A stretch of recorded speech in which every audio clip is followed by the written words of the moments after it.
हमने के भी चंदन भैया, अरुण भैया, कल्लू जी सबके तरफ से बहुत सारा प्यारा आशीर्वाद हमारे गोलुओं के दे दिया। मरते देखो पैसा देखा था बेचारा। आयो दादा राजा जी लुटा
धनंजय मामा के चैनल से वो गाना है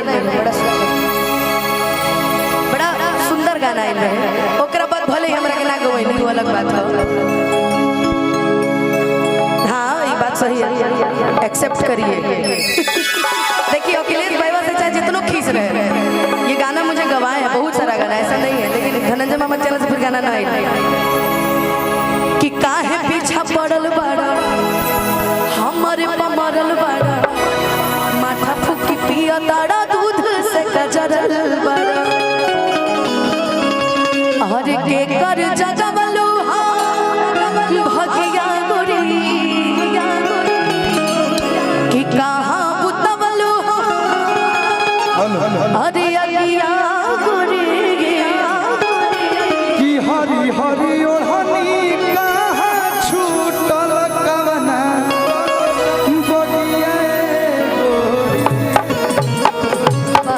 DRS म्यूजिक इनका नहीं है, ये DRS म्यूजिक हम सभी कलाकारों का है। लेकिन तो फिर मेरा गाना क्यों नहीं आता है? चलिए चलिए जनता सवाल पूछती है। अब आएगा ना, अब ये 10 को गाने के एडवांस लेता नहीं, रुकी खेलेगा खेलेगा फिर पक्का 10 को गाने के एडवांस अभी लेता नहीं, रुकी कि हरी हरी ओढ़नी तो हर चूड़ल कबना हो गया है गोरी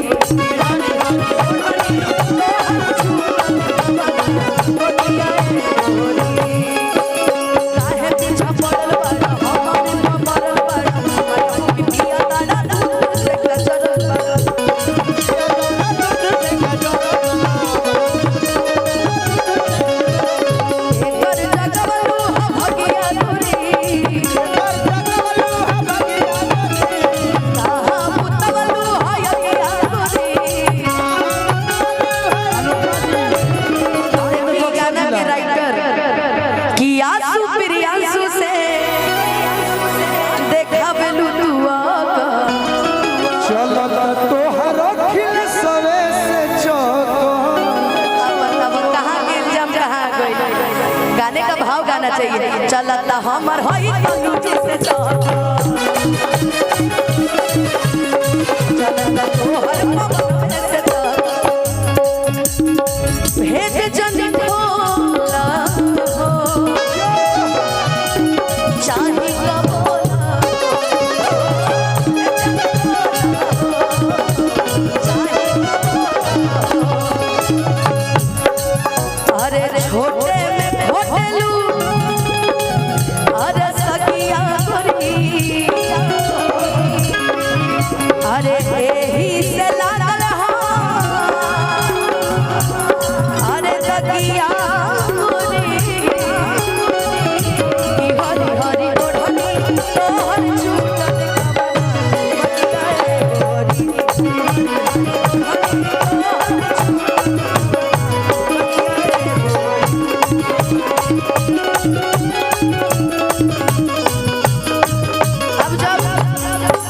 समय भी कम बा एगो चलत रहे यही में बड़ा सुंदर एगो गीत वो आसुए बाबा लिखले बने आइला हमारा करे कि हमसे बात करे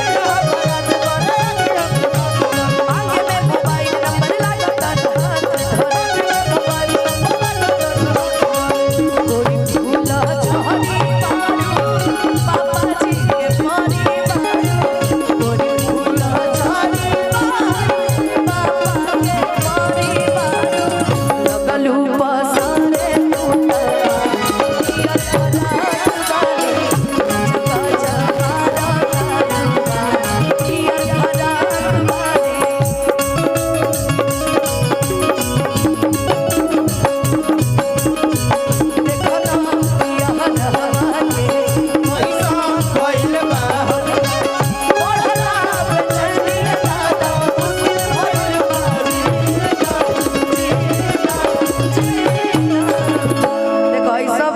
जितना भी ये गांव के लड़का बड़े सब पुदीना सुनले बड़े ना जी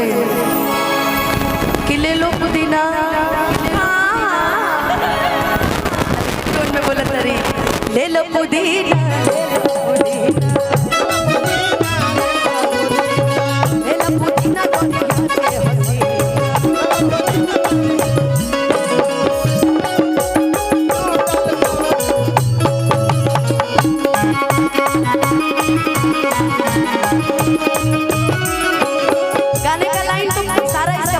लेकिन जो लाइन हमें बड़ी पसंद है कल्लू जी वो लाइन है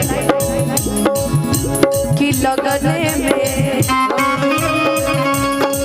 क्या करिएगा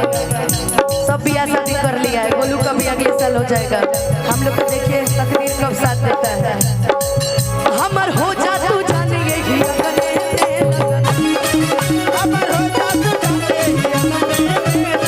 हमर हो जा तू जाने यही लगने में कि हमके पटावेला अखिलेश भैया का फेवरेट लाइन है ना कि हमके पटावेला